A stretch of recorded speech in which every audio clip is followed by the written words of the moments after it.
Bendiciones en Cristo. Doy gracias a Dios por esta nueva oportunidad que me da el Todopoderoso para compartir con ustedes la bendita palabra de Dios.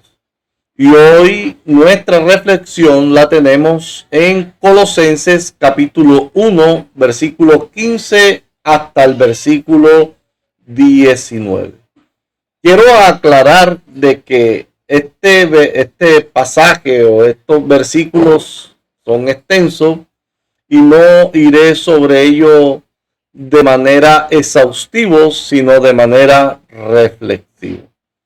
Leo para ustedes la palabra de Dios que dice así: Él es la imagen del Dios invisible, el primogénito de toda creación, porque en Él fueron creadas todas las cosas, las que hay en los cielos y las que hay en la tierra, visibles e invisibles, sean tronos, sean dominios, sean principados, sean potestades. Todo fue creado por medio de Él y para Él. Y Él es antes de todas las cosas, y todas las cosas en Él subsisten. Y Él es la cabeza del cuerpo, que es la iglesia, el que es el primogénito, el que es el principio, el primogénito de entre los muertos, para que en todo tenga la preeminencia, por cuanto agradó al Padre que en Él habitase toda plenitud. Que en Él habitase toda plenitud. Y Él, por supuesto, se está refiriendo a la persona de nuestro Señor Jesucristo. Y a esta reflexión en este precioso pasaje que ya he dicho, no voy a ir de manera exhaustiva, sino de manera reflexiva, la he titulado La supremacía absoluta de Cristo. Y quiero decirles a manera de introducción que la iglesia en Colosa estaba siendo perturbada por falsas enseñanzas que disminuían la persona y la obra de nuestro Señor Jesucristo. Lo rebajaban, lo mezclaban con filosofías humanas y con ideas místicas.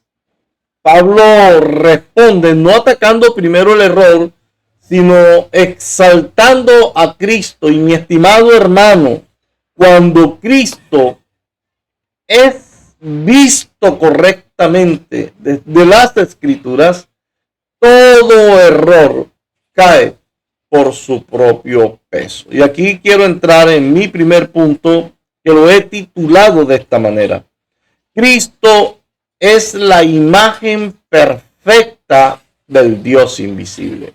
Así comienza nuestro texto bíblico.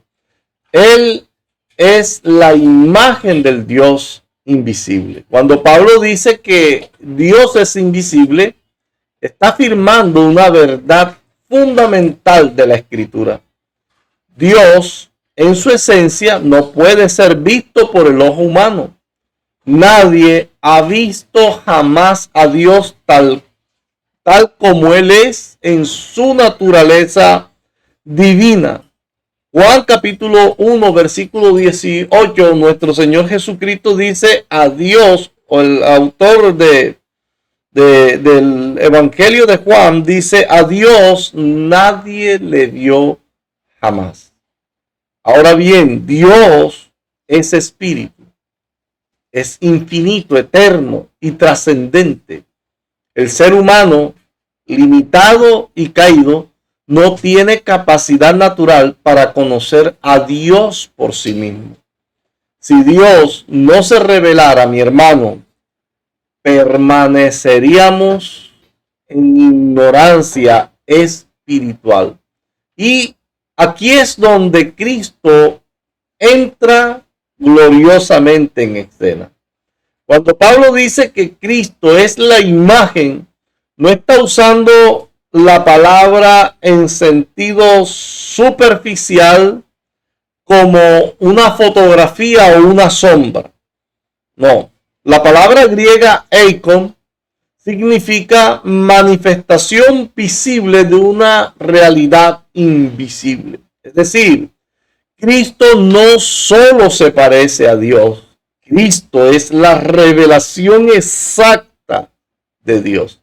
¿Y qué significa esto? Bueno, esto significa que todo lo que Dios es en su carácter, Cristo lo muestra.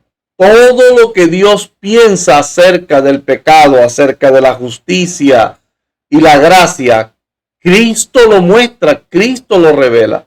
Todo lo que Dios hace en la redención, lo hace Cristo. Por eso Jesús pudo decir con autoridad: el que me ha visto a mí, ha visto al Padre. Juan 14:9.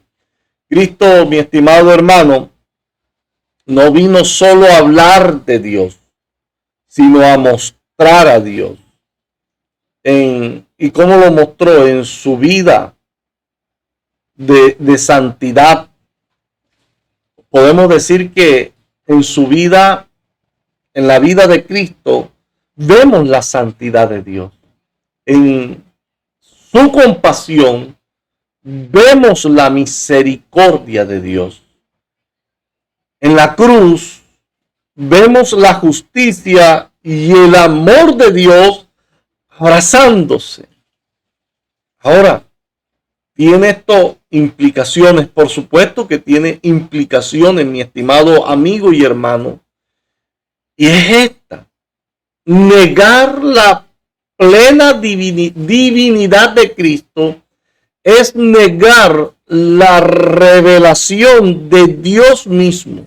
No se puede conocer a Dios ignorando o minimizando a la persona de nuestro Señor Jesucristo. Por lo tanto, si alguien dice creer en Dios, pero rechaza a Cristo, en verdad, esa persona no conoce al Dios verdadero.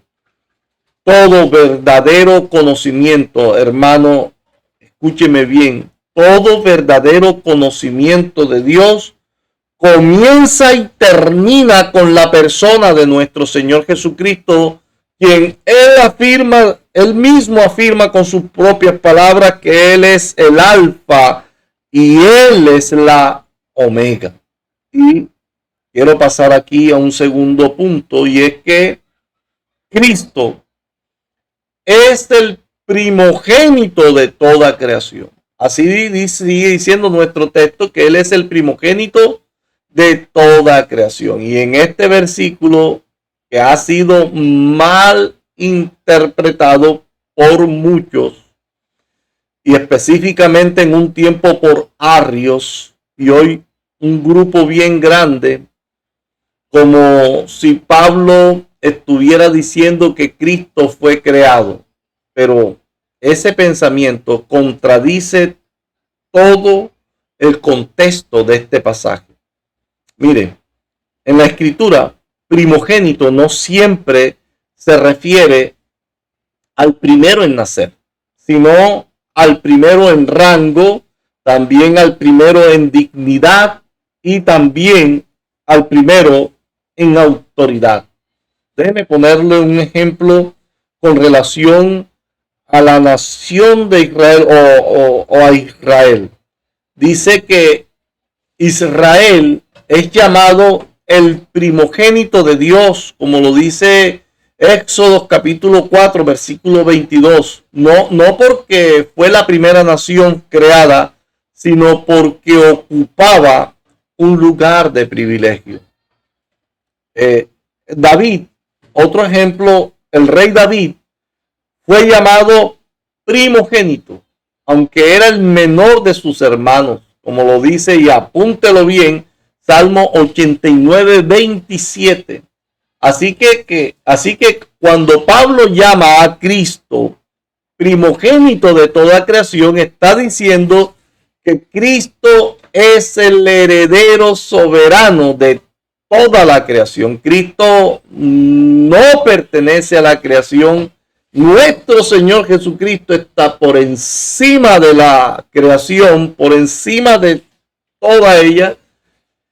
Él no es parte del universo. El universo más bien le pertenece a nuestro Señor Jesucristo. Y por supuesto quiero traer algunas implicaciones también aquí ya que Cristo tiene derecho absoluto sobre todo lo creado. No existe rincón del cosmos donde Cristo no sea rey. Mi hermano y amigo, Cristo no quiere un espacio en tu agenda. Cristo reclama señorío total sobre tu vida. Él no reclama espacios. Él es el Señor, como lo dice el versículo 18 de Mateo. Toda autoridad, todo poderío, señorío me ha sido dado en el cielo y en la tierra. Por tanto, dice el Señor. Y aquí quiero pasar a un tercer punto, y es que Cristo es el creador de todas las cosas. Porque así lo dice nuestro texto. El versículo 16 empieza diciendo, porque en Él fueron creadas todas las cosas. Todas las cosas. Pablo ahora explica por qué Cristo es supremo. Sencillo, porque Él es el creador. Nada queda fuera de esta afirmación, porque en Él fueron creadas todas las cosas. No se escapa absolutamente nada. Bueno, ¿cuáles son esas cosas? Cielos, tierra, visible, invisible, tronos, dominios, principados, potestades, incluso los poderes espirituales, ángeles, buenos, caídos, fueron creados por Cristo. Y esto, mi estimado hermano, amigo, destruye cualquier idea que exista, que existan fuerzas espirituales autónomas o que sean rivales de Dios. Además, el apóstol Pablo dice algo aún más profundo en esto que estamos acá disertando. Y en primer lugar, Pablo dice, todo fue creado por medio de Él. Es decir, Cristo es el agente. Todo fue creado no solamente por medio de Él, sino que también fue creado para Él. Es decir, Cristo es el propósito. La creación, mi hermano, no existe para el hombre ni para la gloria humana, perdón, sino para la gloria de Cristo. Y déjeme decirle que el universo, todo el universo es cristocéntrico. La historia tiene un centro. La historia tiene, y déjeme decirlo también de esta manera, un solo protagonista. Y ese único centro y protagonista se llama Cristo. Por lo tanto, mi hermano y amigo, vivir para uno mismo es vivir contra el propósito mismo de la creación. Y aquí voy a pasar un cuarto punto, y es que Cristo es antes de todas las cosas, pero Cristo no solamente es antes de todas las cosas, sino que todas esas cosas son sustentadas por la persona de nuestro Señor Jesucristo. Bueno, nuestro texto lo dice de la siguiente manera en el versículo 17. Él es antes de todas las cosas y todas las cosas en Él subsisten. Todas. Y aquí Pablo afirma la eternidad de Cristo. Es decir, que Cristo no comenzó a existir. Él es antes del tiempo. Pero Cristo no solo, mi estimado hermano y amigo, no solo creó el universo y luego se retiró. No. Pablo dice que todas esas cosas o todas las cosas subsisten en él. Ahora bien, ¿qué significa esto? Bueno, esto significa que el universo no se mantiene por leyes naturales autónomas. No. Cada átomo, cada estrella, cada latido del corazón humano, cada hoja, cada cabello que se pone negro o blanco, todo depende de Cristo. Y si Cristo retirara su poder sustentador por un solo instante, en este universo todo colapsaría. Absolutamente todo. Por eso Cristo gobierna activamente la creación en todo momento.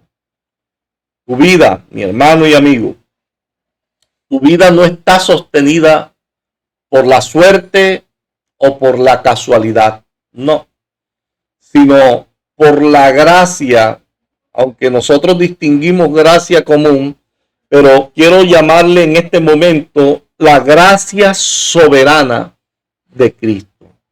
Y aquí paso a un quinto punto, y es que Cristo es la cabeza de la iglesia.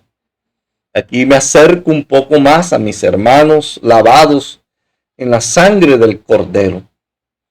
La iglesia no es una organización humana, sino un organismo vivo. No estoy negando las instituciones, por si acaso alguien me quiere malinterpretar por allí, ni mucho menos negando las iglesias locales. De hecho, yo pertenezco a una iglesia local y la amo. Amo mucho a mi iglesia local.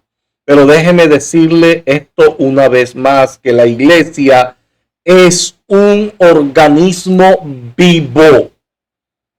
Y que ese organismo vivo, hermano y amigo, tiene una única cabeza, no tiene dos cabezas, una sola cabeza. Y esa cabeza de esa iglesia se llama Cristo. ¿Qué implica esto? Bueno, primero, autoridad. Segundo, dirección. Tercero, vida.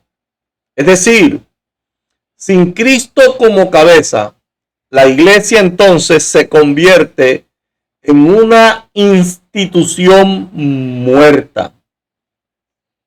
Entonces, la iglesia no se gobierna por el carisma humano, sino por la autoridad de Cristo. Quiero repetir nuevamente Mateo 28:18. Toda autoridad, dijo nuestro Señor Jesucristo, toda autoridad me ha sido dada en el cielo y en la tierra. Y en base a esto, oiga, discípulo de Cristo, oiga, hermano y hermana, en base a esa autoridad que le ha sido dado a nuestro Señor Jesucristo, y hacer discípulos a todas las naciones, bautizándolos en el nombre del Padre, del Hijo y del Espíritu Santo. Esta es la fórmula trinitaria correcta con la cual se deben de bautizar todos los que creen, enseñándoles que guarden todas las cosas. Y aquí yo estoy con vosotros todos los días hasta el fin del mundo. Bendito sea el Señor. Eso lo dijo la cabeza de la iglesia, la autoridad máxima de la iglesia, que es Cristo, y que eso está en la bendita palabra de Dios. Por lo tanto, una iglesia fiel es aquella que pregunta, ¿qué dice Cristo? ¿Qué dice nuestro Señor Jesucristo? Y no tenemos que buscarlo en ningún otro lado que no sea la bendita palabra del Señor. Y aquí pasa un sexto punto, y es que Cristo es el primogénito entre los muertos. Cristo, hermano y amigo, no solo es Señor de la creación, sino Señor de la nueva creación. Su resurrección, la resurrección de nuestro Señor Jesucristo, como estos místicos también pensaba que era algo así como un polvo blanco, no, nada de eso. No es simbólica, no. La resurrección de Cristo es histórica y gloriosa. Jesús es el primero en resucitar para no morir jamás, garantizando de esa manera la resurrección de su pueblo. Entonces, la muerte fue derrotada, como lo dice la primera carta del apóstol Pablo a los Corintios, en el capítulo 15 en adelante, por supuesto, que habla acerca de la resurrección. La muerte fue derrotada por nuestro Señor Jesucristo. El creyente, hermano, el creyente puede enfrentar la muerte con esperanza firme. En séptimo lugar, en Cristo habita toda la plenitud de Dios, el pleroma de Dios. Ojo, hermano, en ese versículo 17, en ese versículo, 19, no está diciendo que en Cristo habita una parte de Dios, como hacen los arrianos, que son los arrianos hoy en día, son los testigos de Jehová. No dice que en Cristo, por cuanto agradó al Padre que en él habitase toda plenitud. Note que no dice una porción, una parte. No que habita un atributo aislado en la persona de Cristo. No. Nuestro texto dice toda plenitud. ¿Y a quién le agradó a eso? Y ahí me gustaría que me respondieran los sabelianos modalistas. ¿A quién le agradó que a Cristo, que en Cristo habitase toda la plenitud? Dice el texto, por cuanto agradó al Padre, que en él, es decir, en Cristo, habitase toda plenitud, todo el pleroma. Es decir, mi estimado hermano y amigo, Cristo es suficiente para salvar completamente. Entonces, nada debe añadirse a Cristo para la salvación. Buscar plenitud fuera de Cristo es buscar vida donde no existe. Y quiero hacer un llamado para aquellas personas que no son creyentes. Siempre me gusta terminar de esta manera. Los que han visto mis videos saben que me gusta hacer ese llamado a los que no han sido lavados en la sangre del Cordero, a los que no están en esta plenitud de vida que es en Cristo Jesús, que es esta vida abundante que solamente la encontramos en la persona de Cristo. Amigo que escuchas esta palabra, esta predicación con relación a la persona de Cristo. Este Cristo glorioso no solo reina, también salva.